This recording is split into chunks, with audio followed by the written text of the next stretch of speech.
Welcome to It's Tomorrow News. I am Hena Talati. Severe thunderstorms with hail and damaging wind target southeast United States.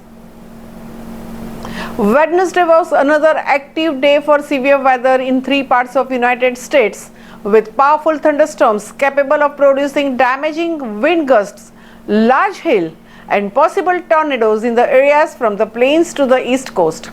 A tornado watch had been in effect for portions of the central and northern Florida earlier on Wednesday morning, but was replaced by the Severe Thunderstorm Watch just before 11 a.m. ET.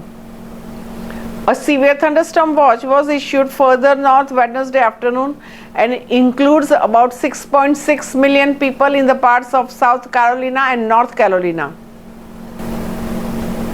The watch also includes cities in the Columbia. And additionally, severe thunderstorm watches have been issued for the parts of Texas, Oklahoma and Kansas until after sunset. The thunderstorm risk also stretches from Texas to Nebraska. However, portions of the northwestern Texas, western and northern Oklahoma and southern Kansas have been placed in a level 3 out of 5 risk of severe weather on Wednesday. This includes about 1 million people in cities like Amarillo in the Texas as well as Enid, Stillwater, Ponca City and Yukon in Oklahoma. Communities along the Interstate 35 in Kansas south of the Wichita are also included.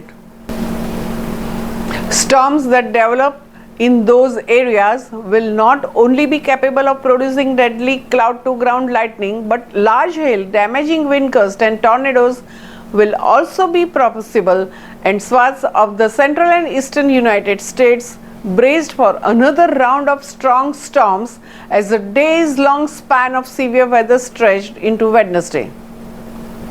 More than 20 million people were at risk of experiencing fierce storm conditions from Florida Peninsula to the southern plains and Carolinas, according to the National Weather Service Storm Prediction Center.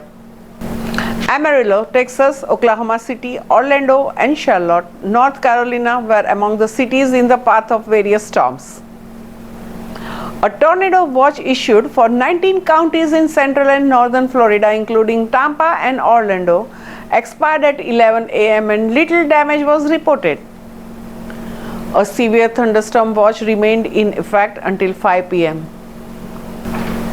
The Federal Aviation Administration said temporary ground stops were issued at Tampa International Airport and Orlando International Airport early Wednesday. At international airports in Miami and Fort Lauderdale, flights were delayed for over an hour, and more than 12,000 utility customers in Florida were without power. In Louisiana, where earlier this week deadly storms inflicted widespread damage and killed at least 3 people, over 16,000 homes and businesses had no power. That's all for now. For more news updates, stay tuned with us. It's Tomorrow News. For more global weather updates like this, subscribe to our channel and hit the bell icon for regular updates.